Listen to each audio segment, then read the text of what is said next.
Hey guys, what's up? Shin0525 here, coming at you with another video.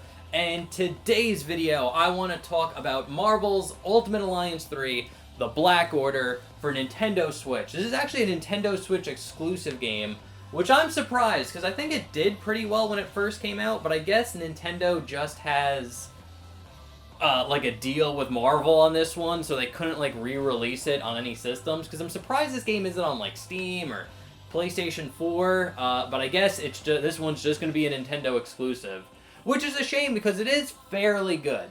I think this Ultimate Alliance game is okay. So, I've played through this game twice. I played through it once when it first came out, and I played through it on Mighty difficulty, but I just did the story. So I just started from like chapter 1 to the last chapter, and then saw credits, and I was good. And once I beat the game, I put it down. And I've recently picked it up now because I got the DLC for it, which I never played that one prior. So I got all the DLC, which is like in this one DLC expansion pack. So I got the DLC and it made me want to like go through the game and play it again. So that's what I did. So I played through the game again. This time I played it on friendly difficulty, which is the game's easy mode. So first time I played through it on hard. Second time I played through it on easy. Mainly because I just kind of wanted to get through the story just to get to, like, the DLC. So I didn't want to spend too much time playing through this game. And, honestly, on the second playthrough, I think you should just play this game on friendly difficulty one time, and then that's it. This game, and again, what stopped me from saying this game is, like, really, really good is it is too grind heavy. And now, I know some people really do like grinding in games, and it's like, I understand it, me too, but this game's a little insane. Like, if you want to really, like, max out some of these characters and really, like, get in the big grind so you can take on some of the more difficult, like, Infinity challenges or some of the more difficult Gauntlet challenges that you get from the DLC, you literally have to put in like 100 hours into this game. It is fucking ridiculous. And to show how bad it is, look up a EXP farming guide to Ultimate Alliance 3. You are, like, I tried to look it up because, like, when I got into it, I was like, okay, I don't mind grinding. I'll get in the grind. I'll, you know, level up some of these characters, take on some of the harder challenges. That was, like, my intention before I started playing this for the second time. And I looked up like an EX farming guide, and it's like a 20-minute long video, and the way the guy described it is like your EXP farming journey. Because, again, I was hoping there would be some sort of part in the game where there's like a lot of enemies, or I could like equip some sort of item that like multiplies my EXP or whatever. And there is stuff like that in the game. But the amount of grinding you have to do, and it's not straightforward. Like, the guy's video had, like, several steps, and at the very end, he put, like, this fucking, Windows Office, like, Excel spreadsheet on, like, how to start grinding your characters. Because it's one of those things where it's just, like, in early game, you have to grind on this one rush mission in the Infinity Gauntlet. On like one of the easier ones, and then once you got like a team that can handle that, then you can go to like another gauntlet level, but you have to be like prepared to get to that one to start the grind on that one. And after you do that, then you can start doing like these other things. Again, it wasn't like this straightforward thing. It was like a complex thing that you needed. And also, it counted as like RNG, because in this game you don't get like equipment, you get these little like crystals that give you some perks. But the thing is, and I hate this in games, they're not, like, set. It's not like you find this one in this one chest, and it's like, oh, it gives you, you know, 500 attack, or whatever. It's, like, random bullshit. So you'll get, like, they're called ISOs. You'll get an ISO crystal, and it'll be like, this raises your attack on your third light strike at a percentage of, like, 3.4 for every third hit, like shit like that, where it's just like this randomized like stat boost.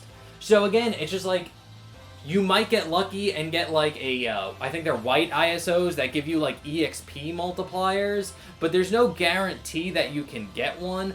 It is so annoying. Again, the grind for this game is terrible. And honestly, I think what would make this game better overall is if they did what was in the original 2 games and just put cheat codes. In Ultimate Alliance 1 and 2, they had cheat codes where you can put in to max out your characters, and you can actually play through the game with like a maxed out team, and you could do all the extra bonus stuff without having to put like 100 hours worth of grinding into it. Like a huge time investment. And it's like, I appreciate the game for that. Because again, when you have cheat codes, it's like you can either use the cheat codes or you can decide not to use them. That's completely on the player. But the fact that it's just like the only way to get like a good team in this is to grind for fucking hundreds of hours. Like, it's insane, the grind that's in this game. And what sucks is like it is completely numbers based too. So a lot of these challenges in the later like Infinity Gauntlets and just the Gauntlets in general, or the Infinity Trials and then the Gauntlets that you get with the DLC, it's like it just, even doing like the basic ones, you're probably going to be under-leveled unless you beat the game like 3 times. Like you took a team that you wanted to play through the story mode like 3 or 4 times to level them up enough to do some of these basic challenges. Because most of the difficulty of this game comes from enemies that just have insane levels. Like, it's one of those things where all the difficulty comes from you just not having big enough numbers to attack these enemies. And I hate difficulty like that. So it's, again, it's not that you're not playing better, because you could play the best, but if your numbers are just not where they need to be for some of these challenges, you're just not gonna win. And that really sucks. It really, I don't enjoy games that are like that. Especially beat 'em up games. So that's like my biggest gripe with it. So that's when I say the best way to enjoy this game overall is just play on friendly difficulty, which is the easiest, and just play it through one time. The extra, like, gauntlet challenges and, like, Infinity Trials, they're honestly just not worth it. It does suck that some of the characters from the DLC expansion are locked behind the gauntlet. So you actually have to beat the gauntlet, and some of them are, like level 90. Like, you have to be at level 90. That's insane. That's a huge number. And that takes, again, hours of grinding to get to. And it's just not fun. So again, I think the biggest downfall of this game was the grind and the way they set it up. It really would have benefited from cheat codes. But all in all, I think it was a pretty fun game. Again, if you just play through the story mode from Chapter 1 to the end on friendly difficulty, have fun, save the world from Thanos using the Infinity Stones, it's a good time. And if you're a Marvel fan, it is definitely really fun. And it's a shame that it's still stuck on Switch. I think like Marvel would be a good idea for Marvel to release this game on like Steam or PlayStation 5 or some of the modern consoles, but I guess not. I guess they just have a Switch exclusive deal.